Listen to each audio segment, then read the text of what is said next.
Hanley Farm. We're going to take a little time to explore the farm today, and we're going to join our farmer here, Isaiah. So come with me. We're here with our farmer, Isaiah, to see what's going on the farm right now this time of year, at the end of October. So I work for the Family Nurturing Center. That's a nonprofit that helps families get back on their feet and helps provide produce to people good healthy local produce to people that maybe otherwise wouldn't be able to afford it or have access to it. So everything we grow we give to our clients of the Family Nurturing Center. So we're a nonprofit and we lease space here at Hanley Farm from the Southern Oregon Historical Society. That's another nonprofit. They're the ones who manage the property, do the weddings, maintain the historic core looking beautiful. And then we leased the back area for growing vegetables and back over here for the pasture for our animals. Hey, Daddy. Hi. Dad, Rim's cute. Yeah, he is. Aww. So how old are the little lambs?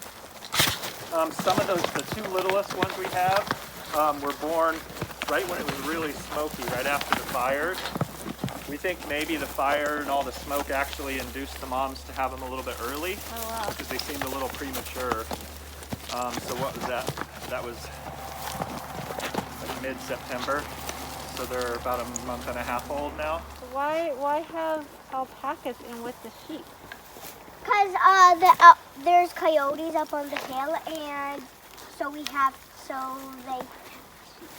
Awesome.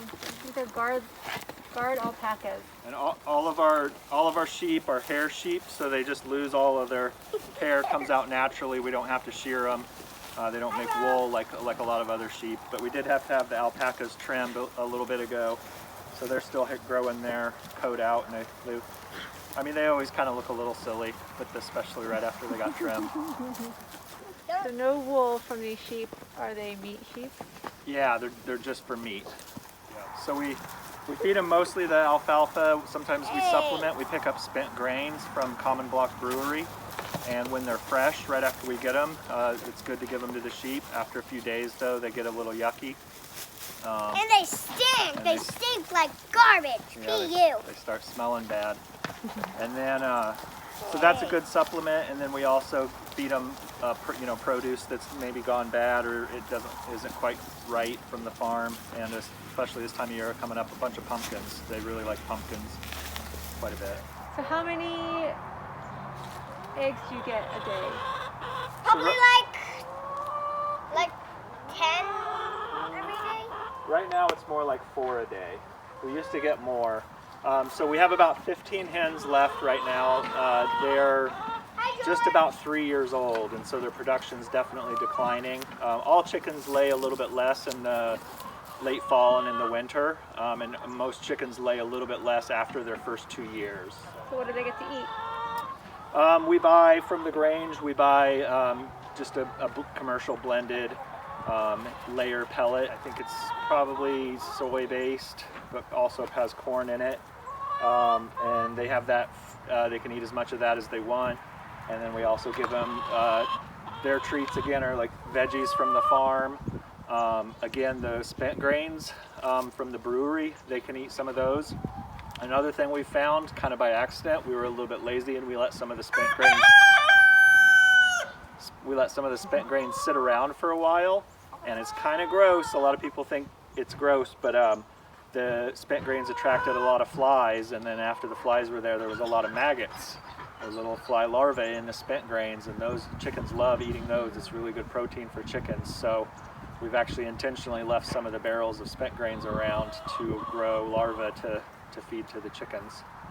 So let's see, maybe people recognize what's growing here. So we've got some little baby plants. So this time of year, a lot of plants are ending their life cycle, but these plants are just getting going. So we've got some babies here, and this is something that'll make you big and strong like Popeye. And guess what it is? What is it, Isaiah? That's spinach that I started them in little soil blocks, and then after the cucumbers were done, I was able to get them going right away. So as soon as the cucumbers came out, I was able to get spinach going in here so that it'll hopefully get growing enough before the winter comes and the days get short and everything kind of slows down that we'll have some nice spinach to harvest. All right, espinaca. And over here, something else maybe you recognize, something you might put in your salad. Guess. What is it? Over here we have mixed lettuces, and similar, I started those in soil blocks, and then I don't remember the timing exactly, but these went in a little bit earlier than the spinach, so you can see they're already pretty much ready to harvest. And then these lettuces are nice because you can cut them, and then they'll regrow and you can cut them again. And so really usually what makes lettuce done for the season is either you grow ahead of it and you cut the whole thing and then it's kind of done, or these baby lettuces, you cut them and then they try to regrow because it's just their leaves that you're taking. But usually it gets so hot in the summertime that then they're just like, well, it's time to bolt, time to go to seed, because they don't like the hot weather. But in the wintertime, they can kind of last the whole winter. So we'll see. If it gets too cold in here, they don't like that.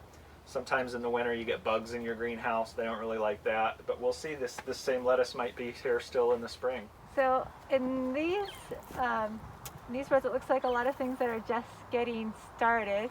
So this over here kind of looks like little bunches of grass. I don't know if anyone knows what that might be. I can show you a little bit. Pick it. You could smell it. That would really help.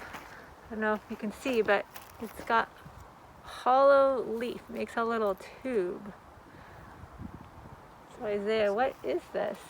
Those are little clusters of green onions, or scallions. They're not going to make bulbs and make big onions, but just little clusters of green onions. Nice.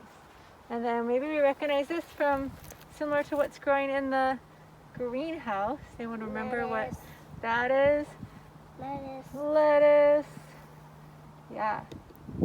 So will you wait and harvest this as heads of lettuce? Yeah, so if you could see well enough in the video, in the greenhouse they were all planted really close together and there was a lot of different varieties all mixed together. But here we have just one variety and they're spaced farther apart so they have enough space to make a whole head of lettuce that ideally, we'll see, it's kind of a race against the days getting shorter and the weather getting colder, but that's how I plant them to grow heads. And then so there are a few different varieties, but all of the same kind are together in blocks. In the next couple of days, our plan is to sow some cover crop seed. And so it's called cover crop because it helps cover the ground so that it's not just bare ground and turns into a muddy mess in the winter, or it's not just a bunch of weeds.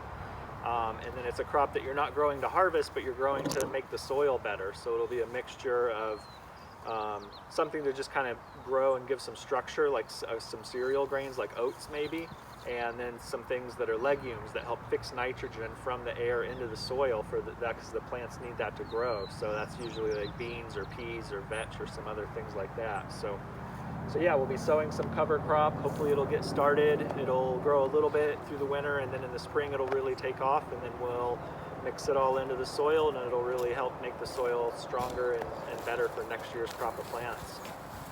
Great. Yeah, well thanks so much for taking the time to show us what's happening here at Hanley Farm. And I'm thinking that maybe people will have some questions. So if you have questions you might want to ask Isaiah, you can come back and we'll ask him all of your questions about what's happening on the farm. Yeah, thank you very much for coming out to the farm today. And yeah, think of your questions and let me know, and then I'll see you soon to answer them, and hopefully see some of you in person someday when you're allowed to come back out here again. Bye. Bye.